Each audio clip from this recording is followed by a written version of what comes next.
Hello friends, नमस्ते। आप सभी का स्वागत है मेरे यूट्यूब चैनल दी रोनी आरसू में।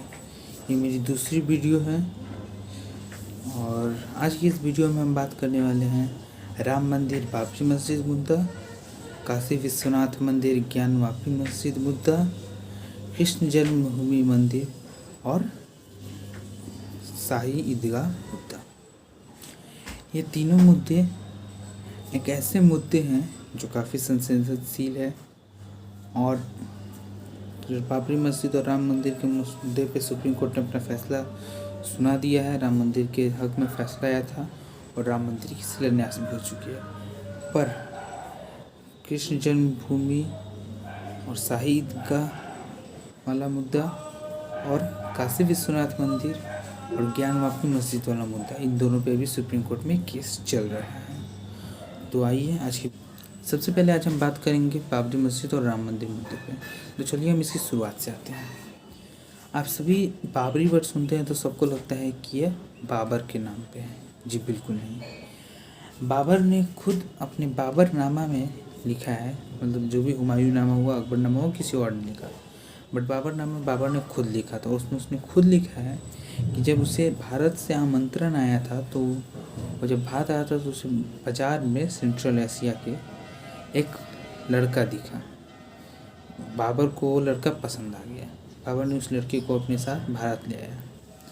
बाबर की वैसे तो काफ़ी पत्नियां थी और काफ़ी बच्चे भी थे, फिर भी उसने कुछ लड़कों को अपने साथ रखा था जिनके साथ वो संबंध बनाता था, और उसी में सबसे टॉप पर था, आप कह सकते हो, बाबरी। उस लड़के का नाम था। बाबरनामा में बाबर लिखता है कि उस दौरान वो एक सप्ताह के लिए अयोध्या में रुके थे और उसी दौरान उनका मेल पार्टनर बाबरी उनसे नाराज़ था। उसे मनाने के लिए उन्होंने एक हिंदू टेम्पल को तुड़वा कर वहाँ पे अपने मेल पार्टनर बाबरी के नाम से एक मस्जिद का निर्माण करवाया, जिसका नाम उन्होंने बाबरी मस्जिद रखा। बाबरनामा खुद लिखते हैं अपने बाबरनामा कि वो एक होमोसेक्सुअल गे थे। बाबर के खुद बाबरनामा लिखने के बावजूद भी कुछ लोग नहीं मानते हैं कि वहाँ पे पहले एक मंदिर था, जैसे जिसकी सोच सुप्रीम कोर्ट ने तो फैसला सुना दिया। और फैसले की सबसे बड़ी खासियत ये थी कि जिस आर्कियोलॉजी टीम का ये दावा था कि वहाँ पे पहले मंदिर था, जो मंदिर आज से 7,000 साल पुराना होगा, अनुमान लगाया जा रहा था, उस आर्कियोलॉजी टीम के हेड एक मुस्लिम थे और मुस्लिम पक्ष वक्फ बोर्ड को ज़मीन का मालिकाना हक दिलाने के लिए केस लड़ रहे इतने सालों से। वकील एक हिंदू थे। ये केस काफ़ी पहले से चलने आ रहा था, अंग्रेज़ों के टाइम से, बट इस केस में सबसे पहले आग तब जली जब गोपाल सिंह विशारद ने सुप्रीम कोर्ट में यह केस फाइल किया, जिसमें उन्होंने यह हक मांगा कि राम जन्मभूमि पे उन्हें हक दिया जाए कि वो अपने रामलला की पूजा कर सके। और इसी आक्रोश को भड़कते हुए सन 1991 में आरएसएस और बीजेपी ने एक रथ यात्रा निकाली थी, सोमनाथ टू अयोध्या, और इस रथ यात्रा में काफ़ी हज़ार लोग सम्मिलित हुए थे। और वही रथ यात्रा जब अयोध्या पहुंचा तो उसी रथ यात्रा के लोगों ने वहां पर बाबरी मस्जिद को ध्वस्त कर दिया, अकॉर्डिंग टू न्यूज। और जब इसको ध्वस्त हुआ तो ना ही बीजेपी, कांग्रेस और अन्य सभी दल इसका क्रेडिट लेना चाहती थी कि हमारे चलते पुनः रामलला का विराजमान हो रहा है, बट इसका क्रेडिट बीजेपी और आरएसएस को ही मिला। और 82 सीट्स में पहली बार बीजेपी यूपी में 51 सीट्स जीत के लोकसभा में सरकार तो नहीं बना पाई, बट सबसे बड़ी पार्टी बनी। और इस केस में सबसे बड़ा योगदान था लाल कृष्ण आडवाणी जी का। धीरे धीरे 2013 तक बीजेपी सरकार आने से पहले जितने लोग इस केस में थे सबको केस से बली कर दिया गया था। मात्र 3 लोग थे और 2015 तक इस केस के बाकी सभी बली हो गए थे। मात्र एक को ही केस में रह गए थे, जिनका नाम था लाल कृष्ण आडवाणी। यदि केस का फैसला राम मंदिर के पक्ष में नहीं आता, वक्फ बोर्ड के पक्ष में जाता, जिसके कोई भी आसार नहीं थे, लेकिन फिर भी अगर वैसा होता और कोई सज़ा होती तो सिर्फ लाल कृष्ण आडवाणी जी को होती, जिसकी चांसेस 0.00% भी नहीं थे। ठीक है, अब आगे। और अभी तो कुछ लोग कहते हैं राम मंदिर शिलान्यास के बाद भी आपने न्यूज़ में सुना होगा, कुछ लोग कह रहे थे हम अपनी पुस्तकों को बताएंगे कि आपने हमारी मस्जिद तोड़ के मंदिर बनाई थी। तो देखिए, पहली बात तो ये है कि इससे आप भारत की लोकतंत्र की हत्या भी कर रहे हैं, संविधान को आघात भी पहुंचा रहे हैं और भारत के विरुद्ध भी बोल रहे हैं। ये सही नहीं है, ठीक है। और अगर कुछ लोगों की माने तो यहाँ तक भी दावा किया जाता है कि जिन लोगों ने बाबरी मस्जिद को ध्वस्त किया था उन लोगों को 1 महीने के लिए चंबल की घाटी में रखा गया था। चंबल की घाटियों में ध्वस्त किलों पर प्रैक्टिस करने के लिए तोड़ने की, कि जब बाबरी मस्जिद को ध्वस्त करने का समय आए तब हमें तनिक समय भी ना लगे। और जाते जाते इस टॉपिक के लास्ट में मैं ये भी आप लोगों को बताना चाहूँगी कि सबसे पहले बाबरी मस्जिद और राम मंदिर के केस अंग्रेजों के टाइम में शुरू हुआ था। वो केस बाबरी मस्जिद के मौलाना ने किया था पंजाब प्रांत के राजा, सिखों के राजा जो थे उस समय, उनके ऊपर। इसलिए क्योंकि जब सिख के राजा अयोध्या पहुँचे थे उन्हें पता चला कि यहाँ पे जो राम मंदिर थी उसे बाबर ने मस्जिद में तब्दील कर दिया, तो उन्होंने उस मंदिर के दीवारों पर राम राम लिखवा दिया था, इसलिए।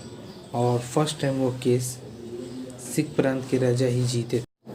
Moving on the next topic, अब हम बात करेंगे काशी विश्वनाथ मंदिर और ज्ञानवापी मस्जिद के बारे में। पिछले टॉपिक में मैंने आपको बताया कि राम मंदिर को ध्वस्त कर वहाँ पे मस्जिद का निर्माण करवाने वाले बाबर थे और ये औरंगजेब ने करवाया था। औरंगजेब उस विधर्मी बाबर के ही वंशज थे और ये भी एक बहुत बड़े विधर्मी थे। विधर्मी से मेरा तात्पर्य किसी भी धर्म को ठेस पहुँचाना नहीं है, लेकिन जो अपने धर्म के प्रचार प्रसार के लिए किसी और धर्म को हाथ पहुँचाए वैसे लोगों को विधर्मी कहना ही सही होगा। तो आप अब यहाँ पे एक लेटर देख रहे होंगे, एक तरह का आदेश पत्र है जो औरंगजेब ने अपने सेनापति को दिया था, जिसमें उसने आदेश दिया है कि काशी विश्वनाथ मंदिर को ध्वस्त कर वहाँ पे एक मस्जिद का निर्माण किया जाए। और ये लेटर आज भी कोलकाता के लाइब्रेरी में रखा हुआ है, आप कोलकाता जाके देख सकते हैं। और उसी के आदेश पर जब औरंगजेब के सेनापति और उसकी सेना ने काशी पर हमला किया तो जो पंडितों और पुजारियों की इसकी खबर है तो उन्होंने ज्योतिर्लिंग को उसके स्थान से हटा कर मंदिर के कल्पगिरी में छुपा दिया। कल्पगिरी से यहाँ पे तात्पर्य है कि मंदिर के अंदर मौजूद गुफा में छुपा दिया गया। सन 1669 में यानी ईयर 1669 में काशी मंदिर ध्वस्त हुआ और बाबा विश्वनाथ के ज्योतिर्लिंग को कल्पगिरी में स्थापित किया गया। फिर आगे चलकर रानी अहिल्याबाई होलकर ने सन 1777 में वहाँ पे एक नए काशी विश्वनाथ मंदिर का स्थापना करवाया। अब हमें पिक्स देख सकते हो, काशी विश्वनाथ मंदिर और ज्ञानवापी मस्जिद दोनों आसपास है। ज्ञानवापी मस्जिद के पास ही पहले ये थी। इसका प्रूफ आपको इस तरह से मिलता है क्योंकि जो मंदिर के अंदर नंदी भगवान की मूर्ति है वो आज भी उस ओर देख रही है जिस तरफ पहले उनके भगवान यानी बाबा विश्वनाथ स्थापित थे। सन 1777 में रानी अहिल्याबाई होलकर के पुनः मंदिर के निर्माण करवाने के बाद वहाँ पे वापस बाबा विश्वनाथ की पूजा शुरू हो गई ज्योतिर्लिंग की। और फिर आगे चल के सन 1853 में पंजाब प्रांत के राजा महाराजा रंजीत सिंह ने 22 टन सोना दान कर मंदिर के कलश को स्वर्ण मंडित करवा दिया। और अभी सुप्रीम कोर्ट में इसके ऊपर केस चल रहा है क्योंकि एक्ट ये है भारतीय कानून का कि अगर किसी जगह पे जो चीज़ होगा, और कहीं पे मंदिर है तो वहाँ पे मंदिर तोड़ के कुछ और नहीं बनाया जा सकता, कहीं पे मस्जिद है तो वहाँ पे मस्जिद तोड़ के कुछ और नहीं बनाया जाता। बट मानना ये है लोगों का कि अगर मंदिर को तोड़ के कोई और चीज़ बनाई गई हो, मस्जिद को तोड़ के कोई और चीज़ बनाई गई हो, तब वो टूटेगा कि नहीं, जैसा कि सुप्रीम कोर्ट ने फैसला आया था कि टूटेगा। बाबरी मस्जिद ध्वस्त होकर राम मंदिर निर्माण हो रहा है। उसी तरह लोगों की मांग है कि पुनः बाबा विश्वनाथ के नए मंदिर का निर्माण करवा जाए उनकी पिछली जगह पे, और कृष्ण जन्मभूमि का भी निर्माण करवाया जाए। Going on the last but not the least topic, Krishna Janmabhoomi and Shahi Idgah. आपको ये भी उसी विधर्मी औरंगजेब की ही करतूत है। औरंगजेब एक ऐसा क्रूर शासन था जिसने अपने धर्म के प्रचार एवं प्रसार के लिए दूसरे धर्मों को काफ़ी औहात पहुंचाया। भारत में 10,000 से भी ज़्यादा 20,000 के करीब करीब मंदिरों को ध्वस्त कर वहाँ पर मस्जिद का निर्माण औरंगजेब के काल में हुआ था। और मुगल्स के काल में बाबर हो या हुमायूं या अकबर हो या उनके पुत्र जहांगीर हो या उनके पुत्र शाहजहां या उनके पुत्र औरंगजेब हो, सभी के काल में यही हुआ है। मैं किसी का धर्म को हाथ नहीं पहुंचाना चाहता, बट ये सच है, सभी के काल में यही हुआ है। सभी ने अपने धर्म के प्रचार एवं प्रसार के लिए हिंदुत्व को आहत पहुंचाई है, जिसका आपको सबूत हर जगह देखने को मिल जाएगा। जब औरंगजेब के बाद ग्रेट मुगल्स का रूल ख़त्म हुआ था, लेटर मुगल्स आए, तो उनके टाइम में भी ये हुआ। तो लेटर मुगल्स के पास पैसों की कमी होने का, तो उन्होंने मंदिर को ध्वस्त ना करवा, तो मंदिर कैसे गुम्बद चेंज करवा। तो अब आइए कृष्ण जन्मभूमि के बारे में बात करें। कृष्ण जन्मभूमि औरंगजेब के आदेश अनुसार औरंगजेब ने खुद जाकर सन 1670 में कृष्ण जन्मभूमि को ध्वस्त करवा के वहाँ पे शाही ईदगाह का निर्माण करवाया था, जो आज भी वहाँ पे मौजूद है। तो उसकी पिक्स देख सकते हैं। और उससे कुछ वर्ष पहले सन 1618 में ओरछा के राजा वीर सिंह बुंदेला ने मंदिर के, जहाँ पे कृष्ण जन्मभूमि थी, जहाँ पे इन्होंने उसको मस्जिद बनाया, उसके बगल में ही एक भव्य कृष्ण मंदिर का निर्माण करवाया था 33 लाख रुपए की लागत में। 33 लाख। और उस समय 1 रुपये, मतलब जो भी उस समय की करेंसी होगी उसके अनुसार 1 रुपये में 196 किलो चावल मिलता था। तो आप सोच सकते हैं 33 लाख में क्या क्या हो सकता था। राजा वीर सिंह बुंदेला ने अपनी पूरे पुश्तों की कमाई उसमें खर्च की थी एक भव्य मंदिर का निर्माण करवाने के लिए। आप आज भी जाकर मथुरा में वो मंदिर देख सकते हैं। वो उसी को आज कृष्ण जन्मभूमि मान के पूजा की जाती है, परंतु कृष्ण जन्मभूमि शाही ईदगाह के जगह पे है और उसके ऊपर भी केस चल रहा है। महाराजा रंजीत सिंह जी का हमने नाम लिया। महाराजा रंजीत सिंह पंजाब प्रांत के राजा थे और सिखों के राजा थे, परंतु महाराजा रंजीत सिंह जी ने ही पहली हुक्कार भरी थी। उनका नारा था,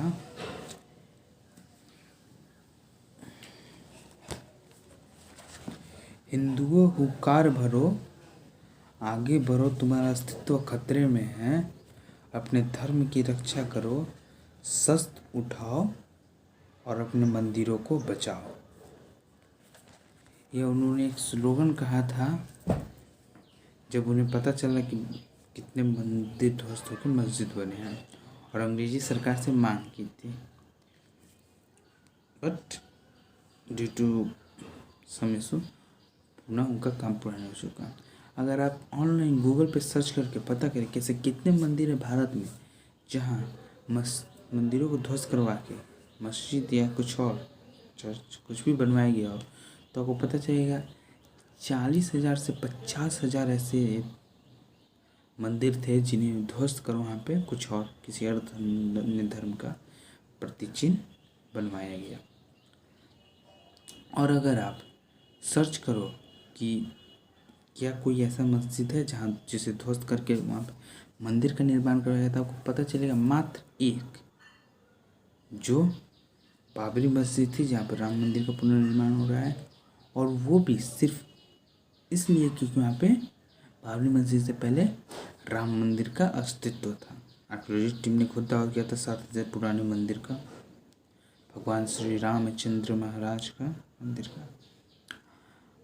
हम किसी को हाथ नहीं पहुंचाना चाहेंगे, पर अगर आप सऊदी अरबिया के प्रिंस की माने तो उनका कहना यह है कि हाल ही में हमारे मुस्लिम भाइयों ने, यानी उनका तात्पर्य बाबर और औरंगजेब से था, कि भारत में जाके उसकी मूल संस्कृति को आहत पहुंचाया था और वो आपके साथ भाईचारे में रहता है। इससे बड़ा भारत की महानता को शो करने वाला कोई दूसरा कारण नहीं है।